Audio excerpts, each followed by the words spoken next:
Aloha Tripsters, how are you guys doing today? Do you love my new sunglasses? We give these to all of our little kids who go to Hawaii or book Hawaiian vacations with us. So I thought I would get them out because we're talking about Hawaii. Aloha! So I'm going to take them off now though because my head's too big and they don't fit quite right. So I wanted to spend a little time with you on doing kind of a Hawaii orientation video.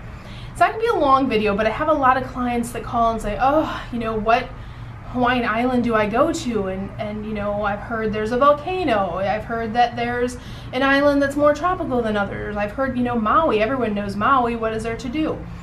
So just to do kind of a brief overview of all the islands.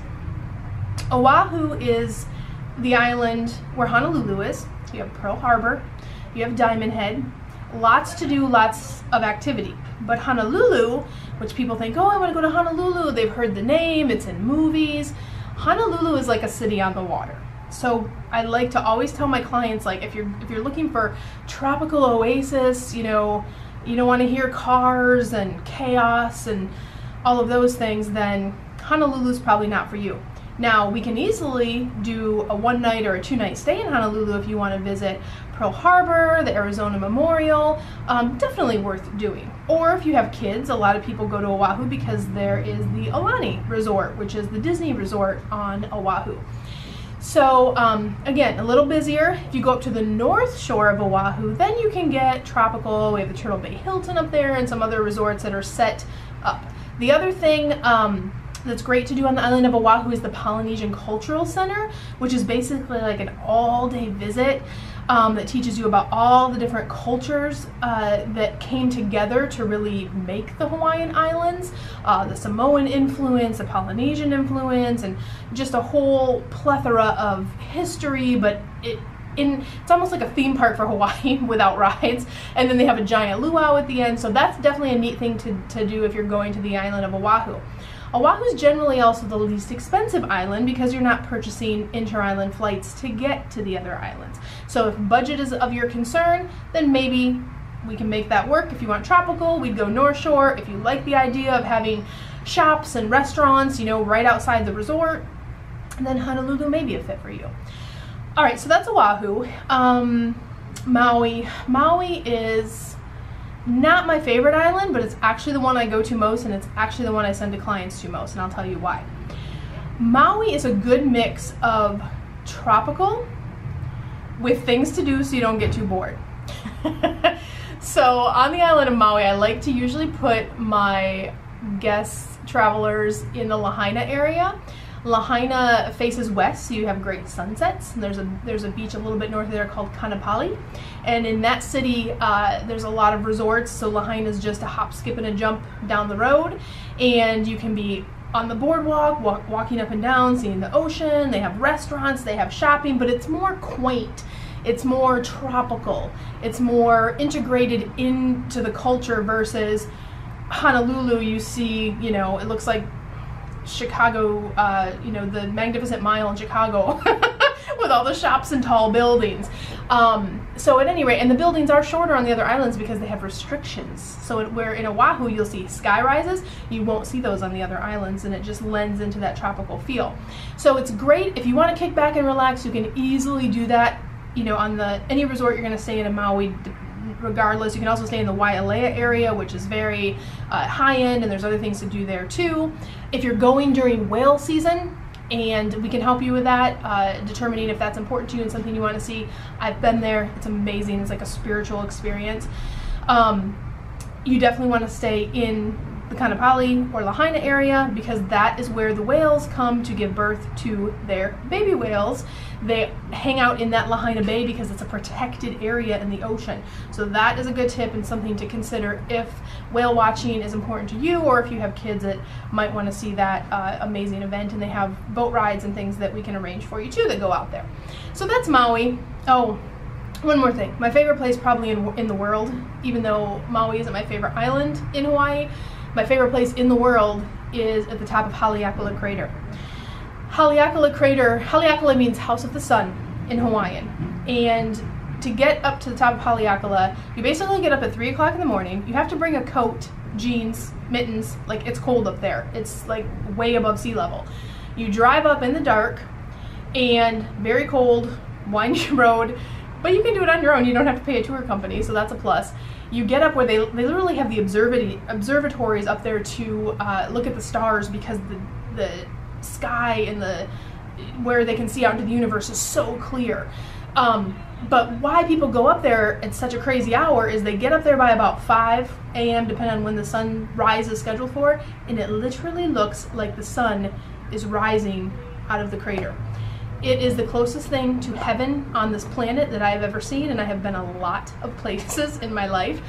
And I highly recommend. Now, there are tour companies that will take you up to Haleakala Crater, but if you book in advance, I can tell you how you can do it for free. This year, Hawaii has just put a measure in place that you have to get a permit to go up to Haleakala Crater. It's very easy to do, but if you don't know to do it and you don't know how to do it, it's important that you get that information in advance so you don't miss out on that adventure. So that's Maui. Oh, one more thing on Maui. They have so many things to do. That's why it has a good balance. Road to Hana. If you've ever heard of Road to Hana, it's really just a driving trip. And again, you can do it on your own. You don't have to pay a tour company. The Road to Hana can be anywhere from a 7 to 8 hour drive, round trip, sometimes even longer if you're taking time to swim in waterfalls or eat coconut off trees or stop along all the different stops you can do. They have maps that you can purchase that tell you, once you're on the road, you're not, it's only one road, so you're on your way, but it tells you all the secret stops where you can kind of stop, and there's waterfalls that you really can swim in, and there's little hikes you can take back and take some of the most amazing pictures, because I do a lot of photography of flowers. I have our up on the Road to Hana. Like literally there were trees where the bark on the tree looks like rainbows. I have a picture here in my office. And the flowers are like huge. It's something you would think you would see like out of Jurassic Park or Dinosaur Days or something. So Road to Hana is gorgeous. Do it once in your life for sure. It's another amazing experience. Just take your time, be careful on the roads. It is windy. If driving's not your thing, you might want to do a tour. Okay, so that's Maui. Now on to Kauai. Kauai is my favorite of all the Hawaiian islands. Kauai is actually referred to as the Garden Isle. It is the oldest of the Hawaiian Islands, and it is the most lush and tropical of all the Hawaiian Islands.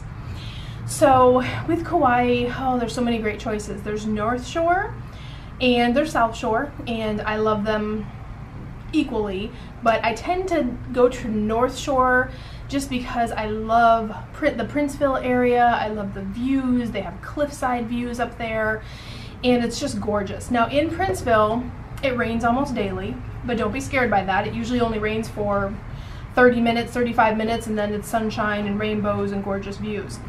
So, and then the Napali Coast is up there too. So many great things to see in Kauai. It's, the thing about Kauai is though, it really is very quiet. So there's not a ton of things to do in the evening.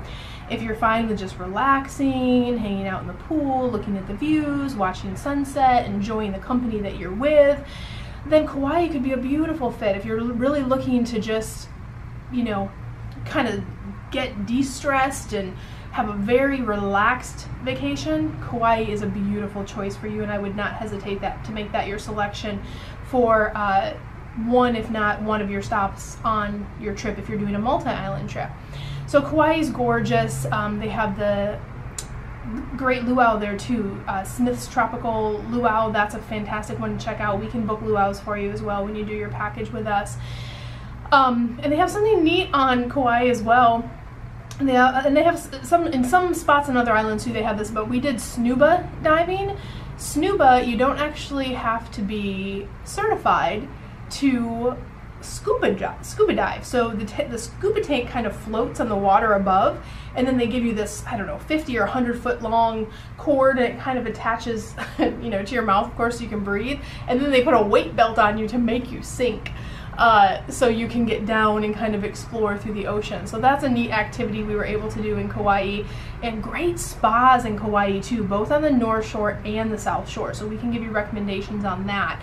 So again, when I go to Kauai, I'm just going to chill out, relax, and you know, evenings I like to just spend with my husband and chat about life and watch sunsets, and that's perfectly, you know, you go back home feeling like you've been on vacation, which is amazing. Now, the other island that's a tourist island is the island of Hawaii. Some people get confused because they say, well, aren't I going to the state of Hawaii? Well, within the state of Hawaii is all the islands together, and within that there is an island named Hawaii, which is also referred to as the Big Island. So usually, to lessen confusion, we just refer to it as, oh, you want to go to the Big Island. It's called the Big Island because it is the biggest island. So that's an easy one to remember. The Big Island is the baby. It's funny because it's the biggest, but it's actually the youngest of all the Hawaiian islands, and it is the island that still has the active volcano on it. Now, don't worry, the lava isn't, you know, flowing everywhere. It's a very low and sometimes not at all lava flow. But when the lava is flowing, you can take some neat helicopter tours to get close, and there's also a state park, and they have, you know, barriers where you can only go so far, but you can actually go up and see the volcano, and they have a national park there as well.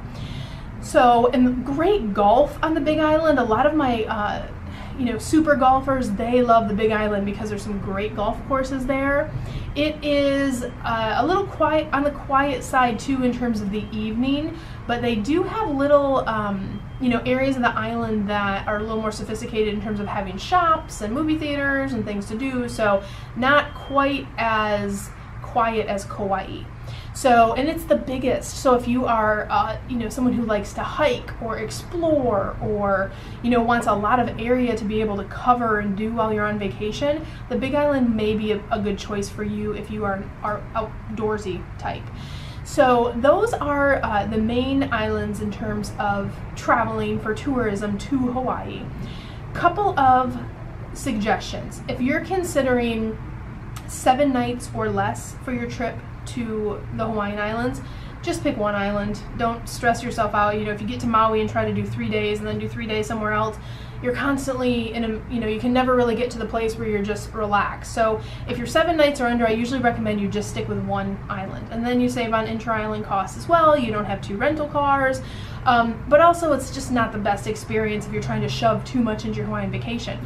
If you have, you know, 8, 9, 10, and a lot of my clients go 14 days to Hawaii, because the expense in Hawaii is really just your ticket getting there. That's a lot of the bulk. If you have a family of 2 or a family of 4, or if you have 2 people going, the airfare to get you there is the hard part. So you're already there. If you want to stay a few more nights, it doesn't really add a ton more to your trip, considering if you're only going to Hawaii once, make it a multi-island trip. I've done 2 island trips, I've done 3, and I've even done 4.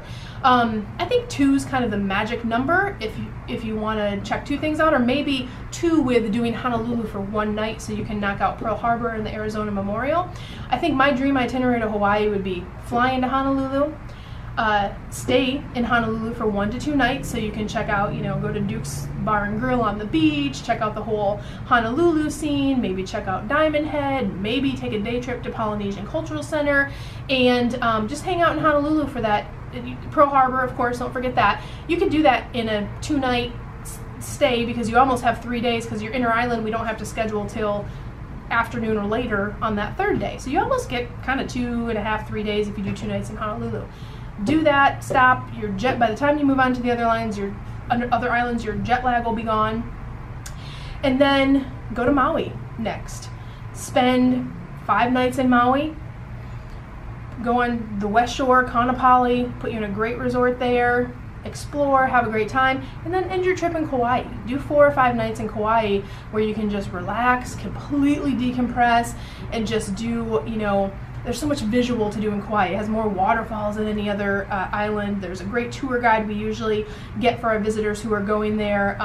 It teaches you about all the secret hiking trails. There's a place called Queen's Bath. I hiked up there with my best friend Jenny, and you hike and you're like, where am I going? This is so weird, but you end up coming out on this. It's basically like a crater or a lava tube that formed, and then the water comes in underneath, so it's a protected area from the ocean where you can swim, and we spent a day there and it was amazing. So great opportunities to do, you know, just things that you've always dreamed of. Check out waterfalls and visit Princeville and, you know, stay up on the cliffs. So again, I can give you a million activities to do because I love Hawaii. I have been there 7 times personally and can't wait to go on my next trip. So if you are getting ready to plan a trip to Hawaii, we would love to help you.